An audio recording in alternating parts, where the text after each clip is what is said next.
Assalamualaikum warahmatullahi wabarakatuh. Halo semua.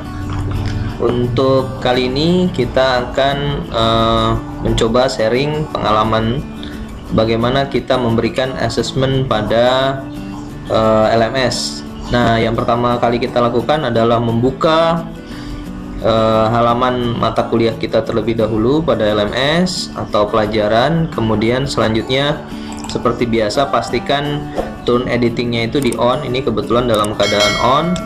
Kemudian kita ambil paling bawah untuk membuat assessment. Jadi klik add an activity or resource, kemudian kita pilih assignment di sini ya. Kemudian kita add. Nah, setelah kita add itu ada heading new assessment. Anggaplah misalkan di sini saya kasih nama tugasnya tugas 4, misalkan seperti itu. Nah, deskripsi tugasnya bisa kita berikan di sini, atau misalkan Anda mau membuat soal di deskripsinya, nanti soalnya bisa ditulis di sini, diketik atau di copy dari Word. Anda bisa copy di sini, kecuali dalam bentuk simbol ya. Kalau simbol Anda bisa ketik di sini, sudah ada bantuan tambahan dengan equation editor. Jadi bisa mengetik simbol-simbol atau soal-soal yang kita buat itu di sini. Nah, selanjutnya setelah itu kita sudah isi, itu bisa kita tampilkan langsung di halaman utama deskripsinya atau soalnya, atau kita tidak tampilkan dan peserta hanya bisa melihat soalnya ketika masuk ke dalam tugas, seperti itu. Nah, lanjut, kemudian kita bisa berikan waktu kapan mereka mengumpulkan tugas.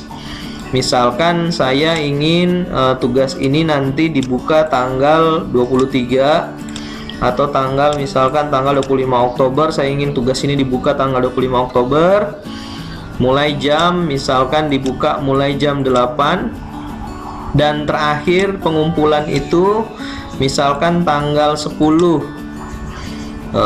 hari ya, 15 hari, terlalu lama ya. Anggaplah di sini 5 ya, tanggal 5 Oktober, jam misalkan 00, artinya tanggal 4 jam 11:59, maka ini sudah ditutup. Artinya ketika jam 00 pagi hari, dini hari, ya tanggal 5, asuh tanggal 5, maka tugas ini sudah ditutup. Kemudian ini pemberitahuan untuk yang memberi nilai, yaitu gurunya atau dosennya. Nanti diberi warning atau peringatan hanya untuk menginput terakhir input nilainya tanggal berapa. Misalkan kalau terakhir mengumpulkan tanggal 5, berarti kita kasih waktu untuk punishment diri kita di input tanggal 10, atau ini tidak di enable sama sekali, seperti itu. Bisa kita atur seperti itu. Kemudian lanjut, tipe tugasnya itu seperti apa, apakah dalam bentuk file atau dalam bentuk teks. Nah, kalau misalkan kita dalam bentuk file, berarti kita bisa batasi batas file untuk setiap peserta itu. Batas mereka download ada berapa? Misalkan satu peserta batasnya hanya bisa upload 1 file, maka kita tentukan satu orang peserta hanya bisa upload 1 file. Kemudian file tersebut bisa kita atur apakah filenya itu diberi batasan. Rekomendasinya tidak usah terlalu besar, supaya nanti servernya tidak terlalu kepenuhan kapasitasnya, sehingga biasanya file-file kecil saja. Jadi kita kasih batasan 2 MB. Nah, kemudian kita pilih file jenis apa yang bisa mereka kumpulkan. Jadi tidak boleh file yang lain. Misalkan kita hanya minta file dalam bentuk dokumen saja. Nah, dalam bentuk dokumen itu pun maunya tampilannya misalkan hanya Word, kemudian PDF. Jadi yang lain nanti otomatis tidak akan diterima. Jadi kalau misalkan sudah selesai, kita tinggal save. Maka nanti yang diterima filenya hanya dalam bentuk dokumen saja, seperti DOC PDF dan lain-lain. Nah, kemudian nanti submission settingnya itu di sini kita bisa atur apakah mahasiswa atau peserta bisa klik. Jadi ini bisa di yes aja. Siapa tahu nanti mereka masih dijawab sedikit dulu, nanti baru di submit. Jadi masih tersimpan karena mereka masih punya banyak waktu ya untuk submit. Seperti itu. Kemudian ada lagi group submission setting ya. Ini untuk grupnya, kemudian notifikasinya, kemudian ada grade-nya. Nah, grade-nya ini kita bisa pilih metodenya di sini. Apakah langsung kita beri nilai atau pakai rubrik? Nah, untuk saran sebaiknya gunakan rubrik untuk memudahkan dalam penilaian, supaya penilaiannya bisa dilakukan secara objektif, supaya nanti ada tolak ukur atau ada indikator yang bisa dilihat untuk menilai. Jadi kalau misalkan ini, kalau simple direct grading ini tinggal kita isi nanti langsung. Kita isi di kolom itu apakah 10, apakah nilainya 75, 76, 77. Itu kalau simple direct grading. Tapi kalau pakai rubrik nanti ada rubriknya. Jadi di sini saya akan memakai rubrik. Kemudian selesai. Karena di sini pakai rubrik, kita okekan. Kemudian save and display. Setelah save and display, kita lihat dulu. Nah, di sini di sini harus diisi ya. Ini 5 Oktober salah, bukan 5 Oktober, di sini November ya. Ya, kita save and display.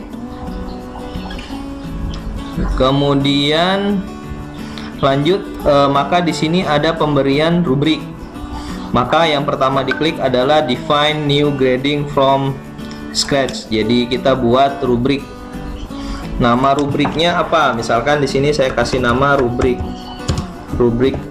materi. Jadi kalau misalkan materinya adalah kalau matematika contohnya rubrik integral rangkap 2, berarti di sini judulnya rubrik integral rangkap 2. Atau bisa di sini nanti dikasih deskripsi dari rubriknya, apa saja yang dinilai atau hal-hal apa saja yang bisa diperhatikan oleh peserta sehingga mereka bisa memperoleh nilai maksimal, nanti bisa diisi di sini. Selanjutnya ini rubriknya. Jadi ini kita bisa isi tingkatan-tingkatannya, bisa kita isi di sini. Kalau misalkan kita ingin menambah levelnya, kita bisa masukkan di sini. Kemudian di sini kita isi misalkan orisinalitas. Nah, biasanya apakah jawaban peserta itu di copy paste dari internet, nanti kita uji plagiasi. Kalau misalkan orisinalitasnya di atas 75%, maka poinnya 3. Misalkan di sini 50, jangan 55 sampai 55% sampai dengan 75% misalkan, itu 2 poin. Kemudian di sini 40% sampai dengan 55%, itu 1 poin. Ini kalau kurang dari 40%, seperti itu orisinalnya. Nah, nanti kita tambahkan kriteria di bawahnya, misalkan sesuai isi jawaban lengkap, terdiri dari, misalkan kita bisa buat terdiri dari, ada kriteria jawabannya, misalkan 1 berdasarkan materi yang kita berikan, misalkan 3, oke 3 dan seterusnya, seperti itu. Kemudian setelah itu nanti kita bisa tambahkan, misalkan di sini kalau memenuhi 3 kriteria, misalkan kriteria, maka poinnya 3. 2 kriteria Poinnya 2, di sini 1 kriteria. Poinnya 1, di sini tidak ada. Poinnya 0. Kemudian kita bisa tambahkan dan seterusnya dan seterusnya. Anggaplah yang terakhir di sini, semakin banyak rubriknya semakin baik. Kemudian anggaplah di sini yang terakhir waktu pengumpulan. Nah, bisa kita kasih poin juga. Kemudian nanti kalau sudah selesai, maka di sini kita save rubrik and make it ready. Oke, tinggal kita klik. Maka tugas sudah siap untuk dilihat oleh peserta seperti itu.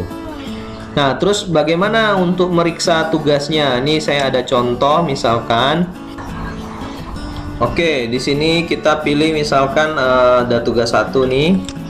Kita klik, kemudian kita berikan penilaian ya. Kita ambil satu contoh saja, misalkan cari yang sudah dinilai. Oke, nah ini ada yang sudah dinilai. Oke, mana? Nah, di sini ya, ini ada grade-nya.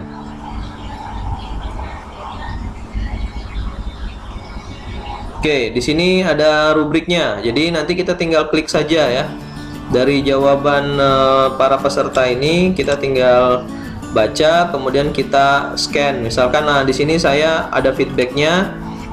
Untuk originalitasnya itu dicek, kemudian dikasih nilai. Ini rubriknya tinggal dinilai ya, tinggal diklik yang mana yang mau di poinnya sesuai dengan yang mana ya, seperti itu ya.